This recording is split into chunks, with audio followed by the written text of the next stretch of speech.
굉장히 사변적이고 신비적이고 추상적이고 또 한편으로는 아주 구체적이고 현실적인 교훈을 말해주는 두 가지 특색을 다 가지고 있는데 지금 지난달에 우리가 공부한 25장의 내용은 그 처음서부터가 이 세상의 시작이 혼돈에서 모든 만물이 서로가 같이 연결되면서 시작이 됐다. 일종의 창조설입니다. 이 우주가 어떻게 창조됐는가 하는 것을 혼돈 가운데서 찾았어요. 그리고 제가 말씀드린 것이 이 도덕경은 우주의 시작을 자연 가운데서 찾았다. 근데 우리 이제 조금 더 비교적으로 보면은 서구 문명이 특히 기독교나 유대교, 이슬람 이 지중해 연안을 중심으로 해서 발달되어 온 이 전통은 택에다가 이 창조라고 하는 것은 초월적인 존재 하나님이 만물을 창조했다. 그렇게 믿고 있거든요. 지금도 그렇게 우리가 많이 믿고 있습니다. 그런데 이 만물을 창조할 때 어떻게 창조했을까? 하나님이 가만히 있자 어떻게 한번 세상을 만들어 볼까? 그러다가 태초에 하나님이 하늘과 땅을 만든다. 이제 그 창세기 1장 1절에서부터 나오는 이야기입니다. 우리가 잘 알죠? 그런데 이런 이야기가 동양 사회는 없단 말이에요. 이게 상당히 신기한 겁니다. 왜 중국이나 한국은 이런 신화가, 제가 신화라고 말씀드려서 벌써 기독교인들은 아니 창세기는 신화가 아니야. 그건 역사적인 하나님이 창조한 게 역사적인 것이지 그게 무슨 신화야. 그 신화라고 하는 사람은 좀 이상한 사람, 이단 같은 그런 사람들, 사교 이런 사람들. 그래서 제가 잘못 교회 가서는 그런 말 하면 안 되죠. 그런데 이제 어떻든 간에 이 동아시아 문화권에서는 건국 신화는 많아요. 일본도 그렇고 한국도 신라 박혁거세 이야기도 나오고 고조선 당군 이야기도 나오고 그런데 세상을 우주를 갖다 창조했다는 이야기가 없어요. 그래서 이게 지금 학자들 간에 여기에서 어떤 동아시아 문화권의 어떤 특징을 우리가 찾을 수 있지 않겠는가. 남들은 다 가지고 있는데 자기가 없다면 그 사람의 뭐 특징이 있는 거예요. 그러니까 우리가 없다고 하는 그 자체가 하나의 특징이다. 그래서 그 없는 것이 왜 없느냐. 이것을 우리가 한번 생각해 보자. 그런 관점에서 상당히 비교를 할 만한 가치가 있는 점입니다.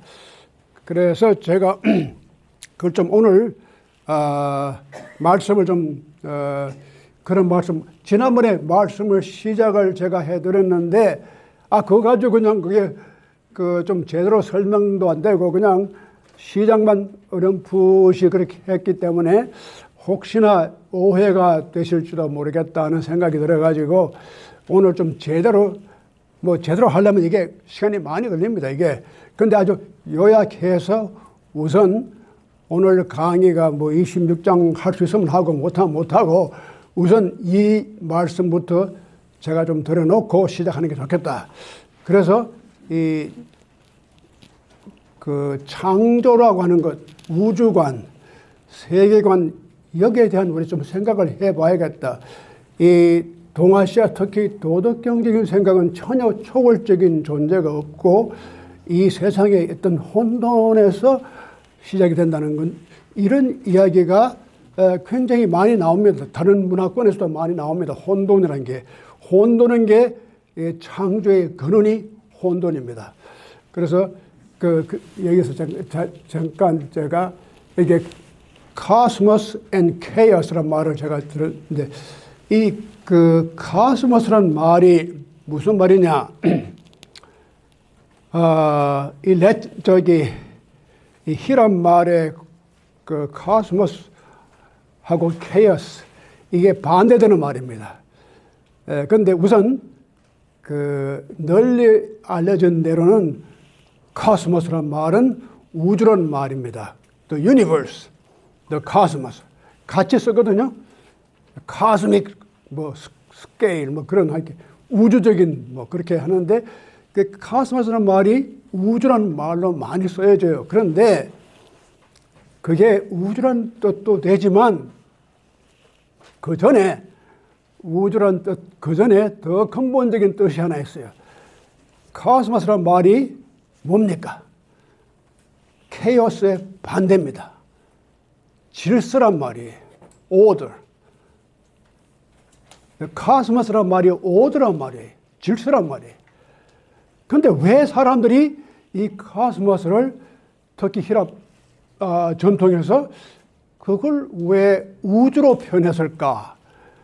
그러니까 요즘 우리가 다 알고 있는 뭐 cosmic level, the cosmos 이건 다 우주란 말이거든요.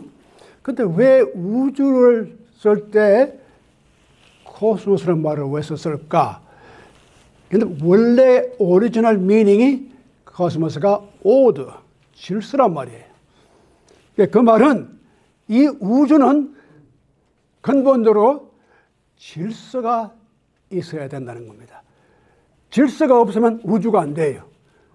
아니, 해가 아침에 저 동쪽에서 오늘은 뜨고 내일은 심심하니까 저 서쪽에서 한번 떠볼까? 이렇게 해서는 이게 케이오스거든요. 이게 우주라고 하는 일정한 질서가 있어요. 그래서 히랍 사람들이 생각을 할 때, 야, 우주는 그 나름대로 어떤 흘러가는 질서가 있다는 것. 이게 굉장히 중요합니다. 그래서 우주가 질서가 없어지면 케이오스가 돼요. 혼동이 돼요. 그래서 cosmos or chaos. 그래서 이걸 여러분들이 그걸 잘 아시면 이게 이해하기 쉬워요. 그런데 성경을 읽어보면은 창세기 1장 1절부터 읽어보면 제가 오늘 아침에 읽고 나왔는데 보면은 태초에 하나님이 하늘과 땅을 창조하시는데 거기에도 케오스가 있습니다. 암흑이 있고 혼돈이 있고 거기에서 하나님이 하나씩 창조해내요. 근데 그 오더가 질서가 있어요. 첫째 날, 둘째 날, 셋째 날 그 질서가 있어요. 어떻게 창조를 하셨는가. 그래서 그 창조라고 하는 것은 역시 어떤 질서가 주어지는 것. 그래서 구약학자들이, 저는 구약학자가 아니지만 이 창세기나 이제 오경을 중심으로 해서 연구하는 학자들 가운데는 우리 기독교가 하나님이 창조를 하실 때 무에서 유를 창조했다. 이제 그런 말 하지 않습니까? non-being에서 being이 나왔다. 그런데 실제로는 그게 맞는 말이 아닙니다. 케이오스에서 카스모스가 나온 게 그게 창조다. 케이오스가 있었는데 그 케이오스에 오더를 부여한 것이 하나님이 그게 바로 창조다. 창조라는 게 가만히 있는데 뭐 어디 흑암 가운데서 뭐 만들어내는 건가? 뭐 어떻게 만들어내요? 근데 어떤 이 우주 속에 어떤 혼돈과 무질서 가운데 어떤 뭐가 움직이고 있긴 있는데 그게 하나씩 질서를 부여한 것이 그것이 바로 창조의 질서다. 그래서 이제 그런 그 주장을 하는 분들이 뭐 벌써 많이 나옵니다. 구약학자들 가운데. 근데 그러면은 왜 무에서 유가 나왔다는 그런 말을 우리 지금 교회에서 많이 하지 않습니까? 그리고 기독교에서는 또 그렇게 믿고 있고. 하나님은 무에서 유를 창조하는 거예요. 그 무가 뭐냐? 글쎄, 무가 뭔지 또 설명하기 힘들어요. 무가 뭡니까? 없다고 하는 게 있다는 게 뭐고 없다는 게 뭐예요? 상당히 막연하다고요. 그 없다는 게 무슨 공기가 없다는 것인지 사람이 없다고 하는 것인지 나무가 없다고 하는 것인지 아주 없다는 걸 우리가 어떻게 그걸 이렇게 좀 증명해낼 수 있어요. 그 없다고 하는 것을 아주 분명하게 우리가 표현하는 것도 힘들어요. 그 없다는 게 뭐가 없다는 건지. 그러니까 그런 문제가 있거든요. 그러니까 요즘 이제 구약학자들은 이런 혼돈에서 질서가 주어지는 과정, 이것이 창조의 과정이다. 근데 그게 설명이 상당히 저한테는 설득력이 있어요. 아예 없는 데서 뭐 갑자기 어떻게 창조를 합니까? 근데 왜 이런 신학적으로 말하면 크라티오 엑스 니힐로 creation out of nothingness 이러한 기독교의 교리가 강하게 지배한 것이 중세입니다. 중세 라틴 신학이 그 당시에 중세 철학에 특히 아리스토텔의 철학에 영향을 많이 받아가지고 무에서 유가 나와야지 하나님이 될 수 있지. 하나님이 될 수 있는 자격은 적어도 없는 데서 있는 것을 창조했을 때 그 자격이 주어진다. 그런 인식 때문에 중세 신학이 다 크라티오 엑스 니힐로 거기 뭐 토마스 아퀴나스라든가 중세 기라성 같은 신학자들이 다 그렇게 그냥 무에서 유로만 그것이 아주 기본적인 교조가 되어버렸어요. 우리 기독교에. 그래서 지금 우리가 생각하는 대로 무라는 개념을 갖다가 이렇게 갈라서 생각하고 있는데 사실 창조라고 하는 그 당시에 유가 무엇이며 무가 무엇인지를 우리는 지금 대략 개념들은 알지만 그때 무가 뭔지 알 수 없단 말이에요. 그래서 또 재미있는 것은 인도 사람들이 좀 기발한 데가 많아요. 인도의 그 힌두교의 베다경에 보면 creation hymn, 창조, 그러니까 힌두교가 말하는 빅베다라는 책이 있습니다. 그 베다가 힌두교 경전에서 가장 처음 나온 경전인데 그 베다가 많은 여러 베다가 있는데 그 중에 하나가 특히 중요한 베다가 릭베다라. 그 릭베다의 10:1-29 그 챕터를 보면은 그게 아주 기가 막힌 창조에 관한 the hymn of creation, 창조의 힘이라고 하는 게 이걸 우리가 찬송가 부를 때 힘이라고 하지 않습니까? 뭐 내셔널 뭐 앤팀 그러니까 힘이거든요. 그건 찬양하는 찬송가예요. 그래서 거기 그 챕터에 보면은 아주 기가 막힌 말이 나와요. 그래서 그 베다경에 보면은 창조를 기가 막히게 설명해요. 이렇게 설명합니다. In the beginning, 태초에 there is neither nothingness nor existence. 쉽게 말하면 처음 태초라고 하는 것은 있는 것도 없었고 없는 것도 없었고 있다 없다는 개념 자체가 없었다는 겁니다. 근데 그 말이 굉장히 우리가 말하면 비이원론적이 있다 없다를 다 분양할 neither existence nor non-existence. 첫 구절 시작이 아주 기가 막힙니다. 이게 좀 아리송하기는 한데 뭐 있다 없다 이렇게 딱 구분하면 좋겠는데 인도 철학의 경향이 굉장히 그런 게 있어요. 굉장히 애매한 것이 있으면서도 또 심오합니다. 정말 태초에는 있는 것, 없는 것, 그런 구분 자체가 없었다는 겁니다. 그 말이 맞아요.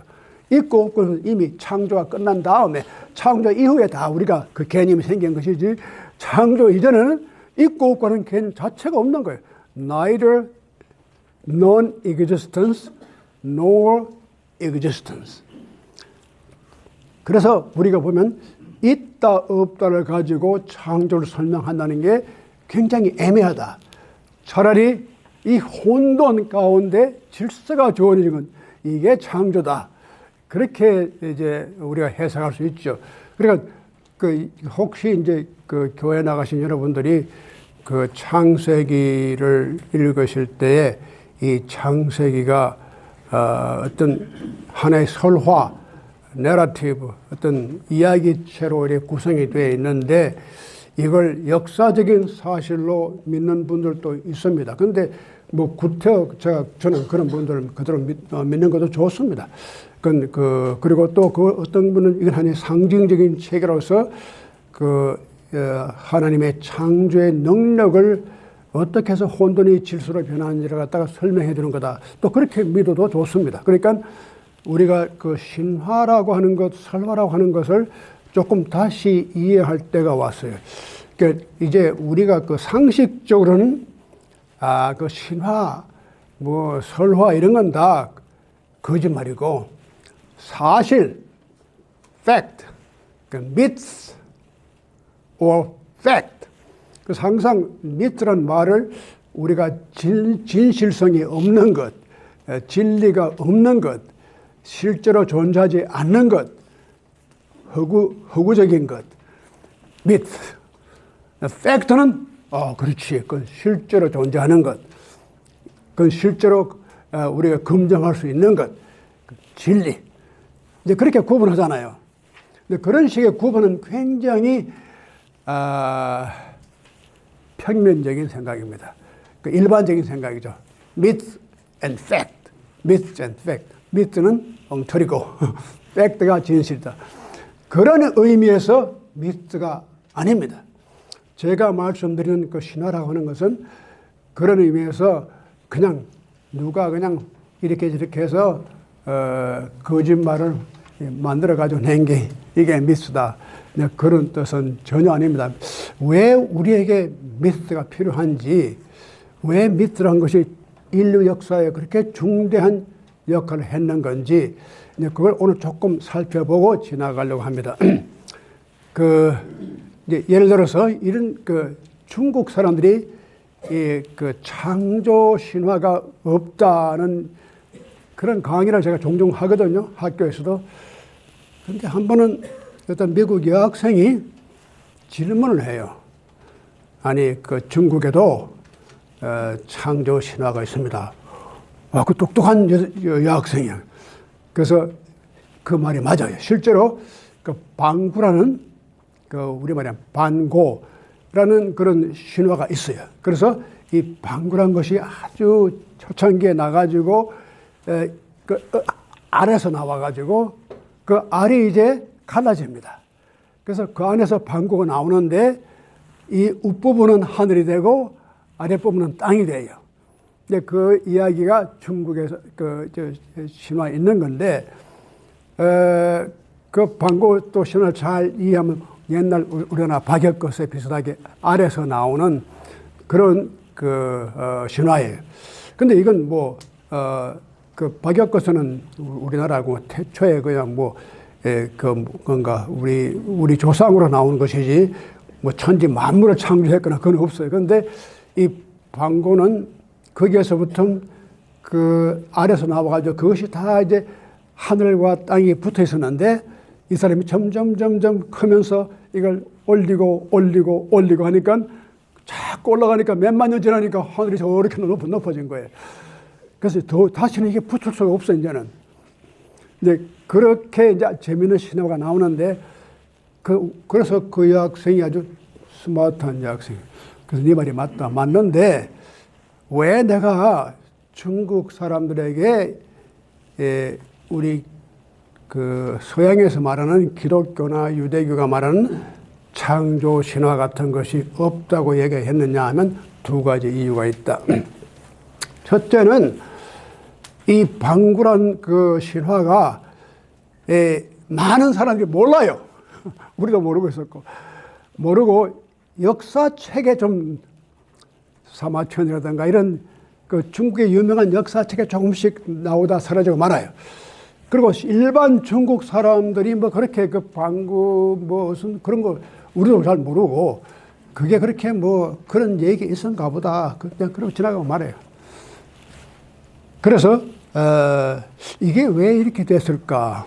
이제 조금 더 우리가 연구를 하면은 원래는 없었는데 어떤 학자들 학설에 의하면 이제 불교가 AD 100년경에 중국에 들어옵니다. 한나라 때. 근데 그 전까지는 중국이 인도 문화를 접촉할 기회가 없었어요. 근데 그때 처음으로 인도 문화를 접촉하고 굉장히 놀랍니다. 그 불교뿐 아니라 그 불교 배경에 있었던 힌두교라든가 다른 인도 문화가 들어오면서 야, 그때는 중국 사람들은 그게 서방입니다. 서역입니다. 그때는 우리 한국에서도 그 인도를 서역이라고 해요. 그래서 뭐 그 서역에 뭐 이렇게 그 중들이 그게 여행해가지고 그 경전을 가져오고 이렇게 했거든요. 그런데 이 중국 사람들이 이 서역에서 문화를 가만 두는 걸 보니까 그 참 기가 막힌단 말이에요. 그 사람들에게는 굉장히 아주 vivid, 아주 컬러풀한 상상적인 세계가 있어요. 그러니까 신화가 있어요. 그런 이야기가 있어요. 근데 우리 중국에는 왜 이런 게 없을까? 천지가 어떻게 이루어지고, 뭐, 저기 인도는 브라만이 어떻게 창조하고, 다 없단 말이에요. 그래서 이거 안 되겠다. 우리 중국 사람들이 멍청해가지고 이것도 하나 못 만들었는가?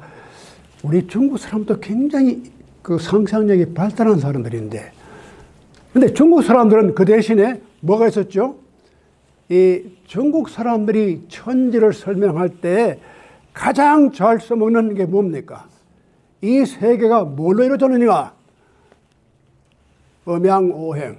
이거는 모르는 사람이 없어요. 뭐 방구 그건 몰라. 근데 음양 그럼 다 알아요. 북경 시내에 가서 누구도 길거리에서 너 음양오행 다 알아요. 근데 너희 창조 신화에 대해 좀 말해봐. 하나도 몰라. 그래 그게 무슨 신화야? 신화가 되려면 그게 널리 일반적으로 다 알려지고 그게 받아들여져야지만 신화가 돼요. 그래서 제가 그건 신화가 아니다는 게 제 입장은 신화가 그냥 이야기만 되면 신화가 되는 게 아니고 신화가 되려면 자기를 갖춰야 돼요. 적어도 그 신화가 그 문화권에서는 말하지 않고 설명하지 않더라도 아 그래 탁 받아들이는 거 금방 알아차린 것. 우리 기독교라든가 유대교 전통에서는 예 태초에 하나님이 천지를 창조 다 알아요. 교회 안 나가도 다 알아요. 이쯤 돼야 그래도 신화 자격이 있지. 그 신화가 되려면 그쯤 올라가야 돼요. 그 신화 되는 게 쉬운 게 아닙니다. 아무나 그냥 뭐 이렇게 이야기 하나 만들었다고 신화가 돼요? 천만의 말씀. 그 신화는 적어도 그만한 어떤 민족적인 전통에서 혹은 종교적인 전통에서 take for granted 당연지사로 받아들여야 돼요. 누구든지 이거는 그렇지 당연히 하나님이 창조했지. 이건 아주 당연지사로 받아들이는 그쯤 돼야지 신화가 돼. 그러니까 이 중국 사람들이 아무리 봐도 그런 이야기는 없거든. 음양오행은 있어요. 이 음양오행은 근데 이건 이야기는 아니란 말이야. 이론이란 말이야. 그게 중국 사람들의 마인드셋이 어떤 이야기보다는 추상적인 이론을 더 좋아했다. 저는 그렇게 봐요.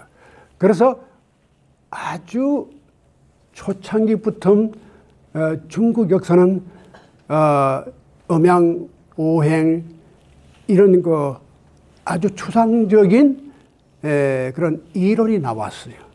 이 세상을 설명할 때 음이 있고 양이 있고. 그런데 재미있는 거는 이 방구 신화에 보면은 방구가 음과 양을 만들어내요. 그래서 이게 좀 가짜다 싶어요.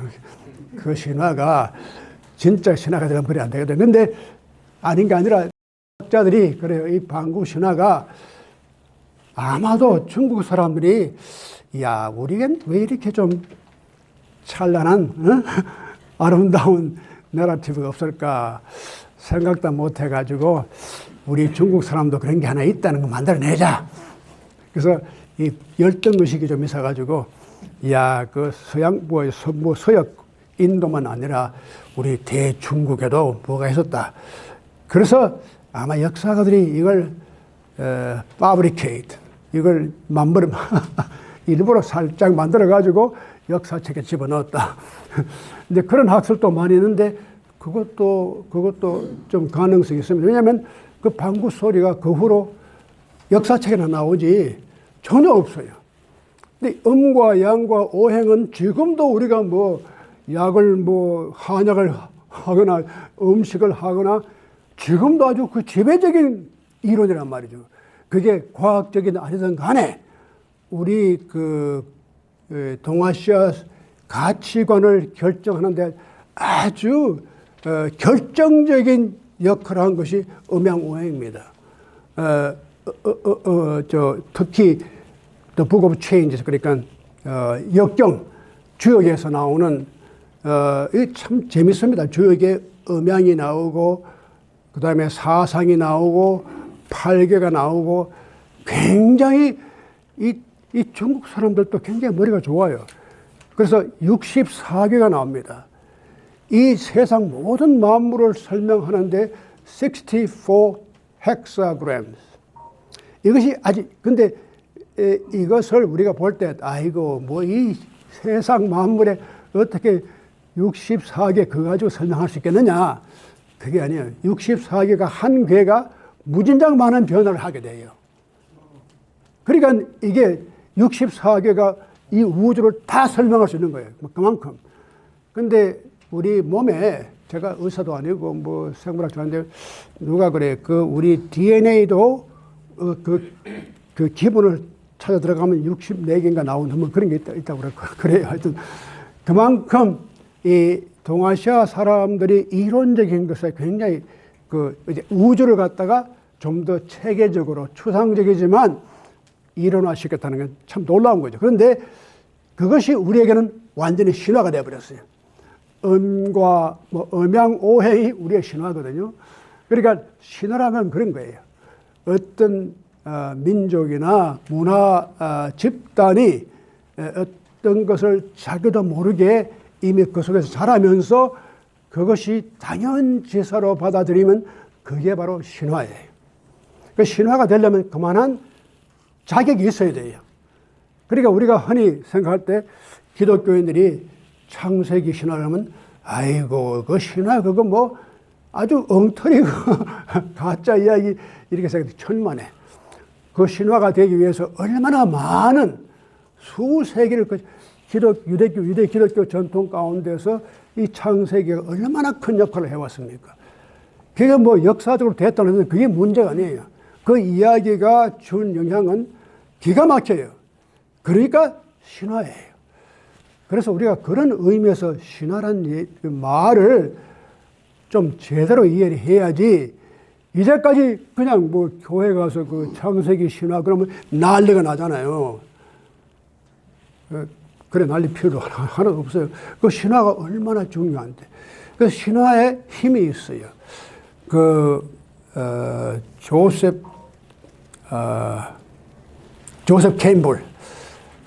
캠블이라는 그 유명한 학자가 있습니다.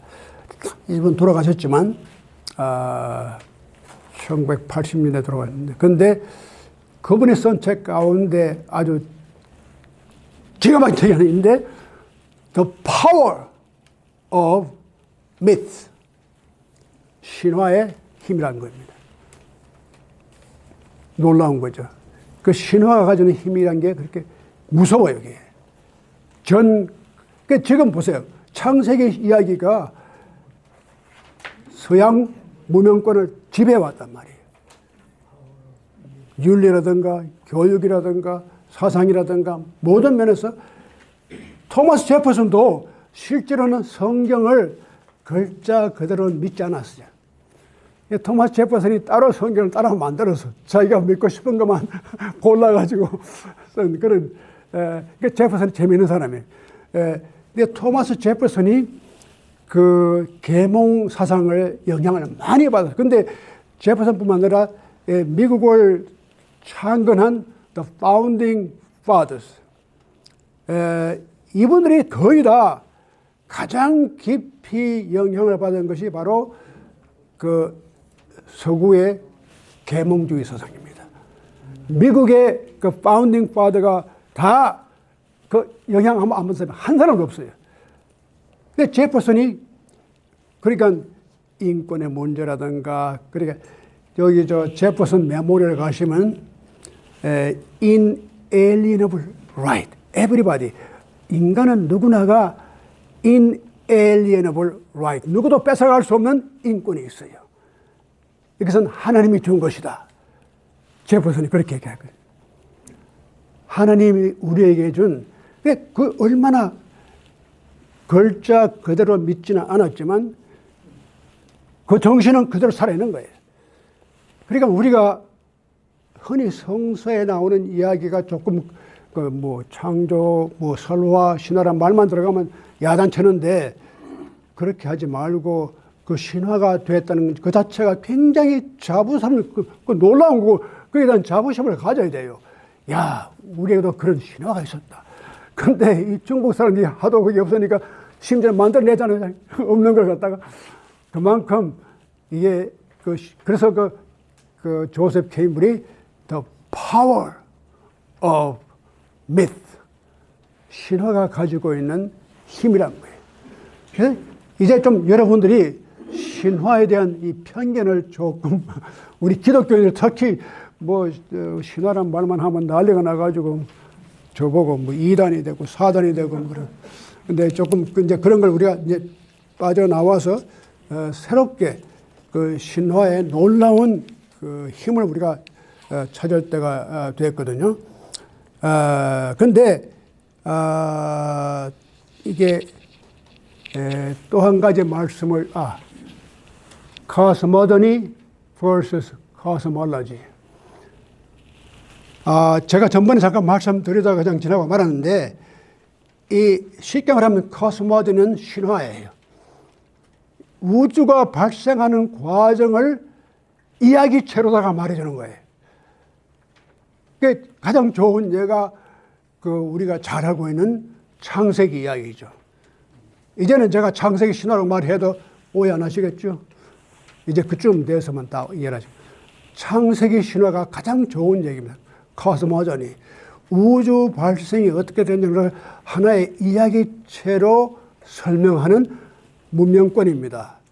이게 유대, 기독교, 이슬람, 아브라함릭 트래디션. 왜냐하면 아브라함이 조상이에요. 유대교, 기독교, 이슬람의 공동 조상은 누구냐? 아브라함입니다. 그래서 아브라함릭 릴리전, 그러면 다 세 종교가 다 포함이 돼요. 근데 이게 다 어디서 나오느냐? 지중해에서 나왔어요. 지중해 그 연안을 중심으로 나온 종교들이거든요.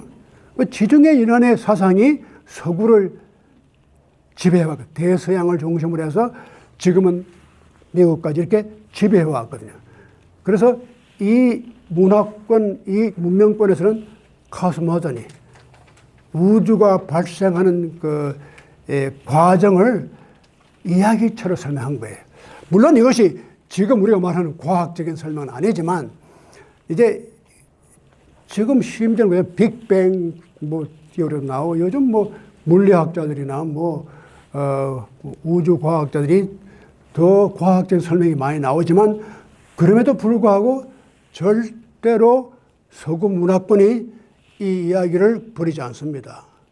놀랍죠? 그렇게 많은 분들이 다 교육을 받고 무슨 진화론도 배우고 물리학도 배우고 다 해서, 아이고, 이게 저 창세기 다 엉터리 얘기다. 그러면 그걸 내버려야지, 그걸. 근데 안 그래요. 아무리 우리가 그 과학이 발달하고, 우주 과학에서 빅뱅 티어리가 나오고 그렇게 하지만, 그럼에도 불구하고 창세기에서 나오는, 만약에 창세기 이야기를 갖다가 문자적으로, 역사적으로 이해하면 그건 문제가 돼요, 오히려. 그때는 아니지. 과학에서 말하는 게 맞는 말이지. 어떻게 이게 맞는 말이지. 근데 이걸 신화라고 이해하면 문제가 하나도 없는 거예요. 이게 신화니까. 그러니까 잘 생각하면은 오히려 신화라고 하는 것이 훨씬 더 영구적인 진리를 가진 거예요. 만약에 역사적인 사건이었다면 그때마다 과학이 매일마다 달라지는데 이거 안 맞는 분들이 다 틀린 거야. 여섯만이 어떻게 창조가 돼? 하나하나 요즘 그 창조 과학이라는 게 나와가지고 이 창조 과정을 자꾸 과학적으로 설명을 해보려고 애를 쓰고 또 실제로 증명을 하려고. 그래. 노아 홍수 때 저 배가 저기 있어서 지중해는 가면 거기 어디 이제 이렇게 하면 할수록 문제가 생겨요. 그러니까 그거 다 제가 볼 때는 창세기의 힘은 거기에 있는 게 아니고 신화라기 때문에 the power of myths입니다. 이 신화의 진리가 계속해서 어떤 과학이 나오든지 관계없이 우리는 역시 하나님께서 이 지배하신다. 우리를 이끌어 가신다. 여기에 어떤 질서를 준다. 그 존재만은 변하지 않거든요. 셋째 날 뭐가 나왔고, 그게 그런 게 문제 아니에요. 그러니까 그게 바로 cosmogony oriented civilization. 그러니까 서구 문화는 역시 우주 발생 설화를 중심으로 해서 이루어졌거든요. 근데 중국 문화가 전혀 코스모저니가 아니고 이건 코스몰로지. 코스몰로지라는 말이 이 LOGY라는 뜻이 무슨 뜻이냐면 이게 바로 히란 말의 로고스. 로고스란 말은 이론, 무슨 진리, 개념, 논리, 그 다음에 스피치, 랭귀지, 이게 소시올로지, 바이올로지, 다 그러잖아요. 그 러지를 갖다 붙이면 다 하게 되는 거예요. 그래서 우주에 관한 아주 이론적인 설명, 그것을 코스몰로지라고 부르는데, 이 동아시아는 코스몰로지가 음양, 오행, 역경에 나오는 64개는 완전히 코스몰로지예요. 이 대조가, 그 마인드셋이 다르잖아요. 그래서 우리는 지금도 그 영향을 받고 있거든요. 결혼할 때 이 사주를 좀 보고 태기를 해야 되는데, 날짜를 한번 봅시다. 그 사주를 보면 64개 한번 보고, 우리가 그거 다 합니다. 우리 한국에도 PhD 받고 다 한 사람들이 자기들 결혼할 날짜 정할 때 태기를 해야 되는데, 또 결혼할 상대 사주 좀 봐달라. 이 사람이 내가 언제 낳는가. 그건 어쩌고 저쩌고. 우리한테 아직도 그게 지배적이에요. 지금 같은 세상에 누가 그런 걸, 물론 그렇게 하는 건 있겠지만, 그러나 의외로 많은 분들이 지금도 서울에 가면요. 그런 걸 봐주는 사람 많아요. 저도 한국 나가서 그거 깡통 하나 갖다 놓고 옆에다가 동양 철학 그거 봐주면 아마 돈 더 많이 벌 것 같아요. 그만큼 우리가 그것도 시골이 아니고 큰 도시, 서울 같은 도시에 지금도 국회의원 출마하려면 한 번쯤은 가서 한번 물어봐야 돼요. 대통령 말할 것도 없고.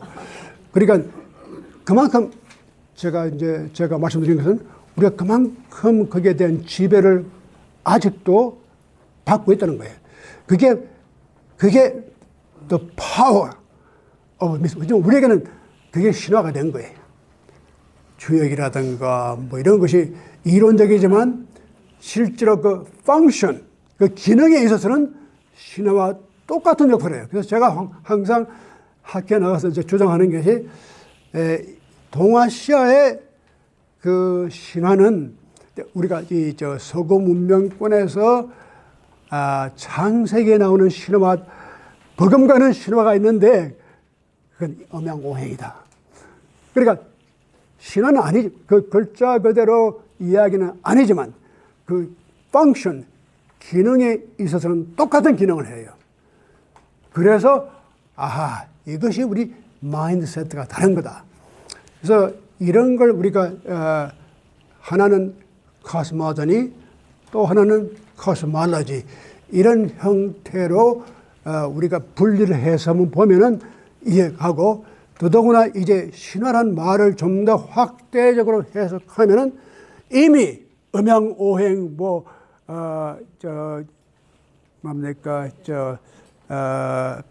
사상 8개 64개 이건 다 우리에게는 신화적인 존재가 된 거예요. 그 신화가 우리 그러잖아요. 신화적인 존재라. 역사적인 존재는 별로 아니 생각해도 아무리 우리가 이 서양 사람들은 자꾸 역사하면은 진실이고 역사가 아니면 거짓이다. 이게 일종의 그 historical positivism. 역사가 진리의 판단의 기준이 되어버렸어요. 어떤 점에서 그게 맞는 말이죠. 역사적으로 존재했던 거니까 그건 사실이고, 역사적인 것이 없었으니까 사실이 아니다. 근데 그 historical positivism이라는 말은 뭐가 포지티브하게 역사냐, 진리냐 할 때 역사적이다. 이것이 최종적인 크라이테리아. 근데 이제 이걸 챌린지 하는 것이 우리 동아시아 사람들의 아니다. 역사가 모든 만물을 판단하는 재판장은 아니다. 나 같은 사람이 역사적으로 존재하는 건 사실이지만 그렇게 의미가 없어요. 긴 역사를 보면 노영찬이라는 희한한 친구가 있었다 죽었다 하면 그만이지.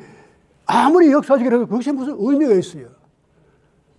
그러나 신화라고 하더라도 그 역사적인 근거가 있든 없든 간에 그 이야기가 주는 영향이, 그 가치가 세세 계속해서 내려오면서 영향을 준다면은 그게 바로 진리예요. 신화지만 그 신화 속에 진리가 있는 거라고요. 그러니까 우리가 이것이 무슨 역사적인 사실이냐 아니냐 하는 것이 결코 우리에게 진리의 가늠자가 될 수 없단 말이에요. 우리가 그것은 하나의 그때 상황에서 역사적으로 판단하지만 어떤 사물을 깊이 이해하고 역사를 깊이 이해하고 세상 만물을 깊이 이해하는 데서는 신화예요.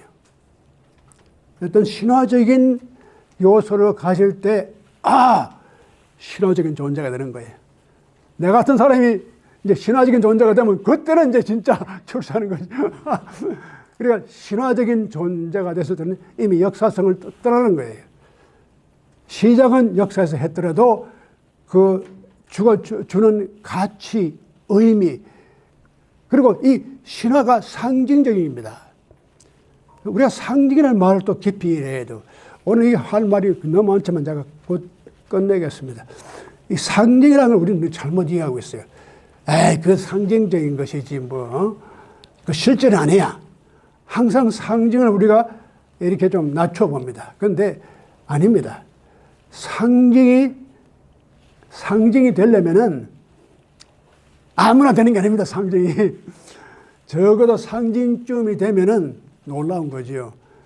근데 이 상징의 세계입니다. 그러니까 어떤 인물이 역사적으로 존재하다 사라지면 그만해요. 그렇지만 특별한 인물이 상징적인 존재로 올라가면은 그게 세세토록 상징이 돼요. 조지 워싱턴이 그렇게 그냥 이렇게 살다가 죽었다. 그러나 조지 워싱턴의 이야기가 델라웨어 강을 건너가지고 여기 이제 이런 이야기가 이제 그게 하나의 정말 신화적인 이야기가 되고 상징적인 존재가 돼요. 미국 역사의 상징이 될 때 진짜 조지 워싱턴은 출세한 거예요. 상징이 된 거예요. 이게 세속적인 그냥 인간이 아니라, 그래서 그런 것이 우리에게 그 power of myth, the power of symbol, metaphor. 그래서 우리가 왜 도덕경은 항상 그걸 강조해요. 도란 말을 설명할 때 개념적으로 이론적으로 설명하지 않아요. 도는 물과 같다. 물이 흘러가는 것 같다. 그렇게 말하는 것이지, 도를 개념적으로 설명해버리면 이미 도는 아니다. 도가도 비상도. 그래서 이 도덕경의 도라고 하는 것은 상징입니다. 근데 상징이라는 게 그만큼 중요해요.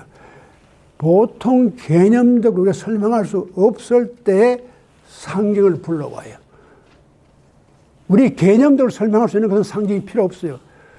그런데 개념을 설명할 수 없는 것이 무엇을 필요로 하냐? 상징이 돼야 돼요. 자, 봐라.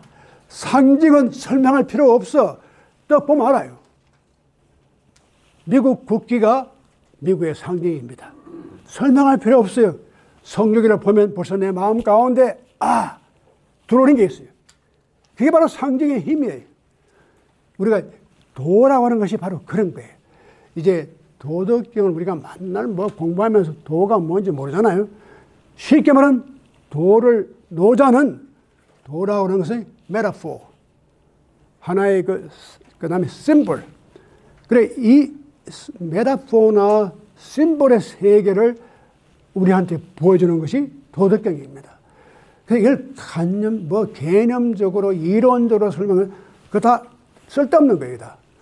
그걸 지나가야지만 이것이 정말 우리에게 영구한 진리가 되는 거예요. 제가 오늘 가만히 있어 잠깐만 하나만 더 말씀.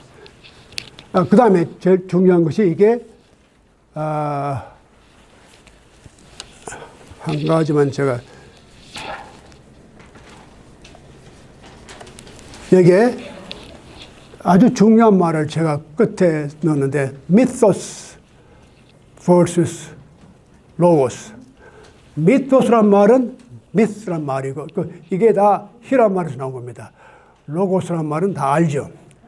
mythos는 우리 인간의 마음 가운데 우리의 브레인 속에 두 가지 펑션, 하나는 mythos에 작용을 하는 게 있고 또 하나는 로고스의 작용이 있어요. 로고스는 굉장히 이론적이고 논리적이고 합리적이고 체계적인 그런 마인드가 로고스예요. 그러나 미토스는 굉장히 포괄적이고 직관적이고 그리고 금세 우리가 어떤 매개도 없이 우리가 금방 알 수 있어요. 이게 미토의 세계예요. 그래서 우리가 이 두 가지 세계를 다 하나는 버리고 하나는 하자는 게 아니라 두 개 다 필요해요. 한편으로는 미토가 필요하고 또 한편으로는 로고스가 필요해요. 이 두 가지가 우리 새의 두 날개같이. 그래서 이걸 우리가 이해하면은 앞으로 도덕경을 이해하는데 큰 도움이 되지 않을까 싶어서 제가 오늘 이런 말씀 드렸습니다. 고맙습니다. 예.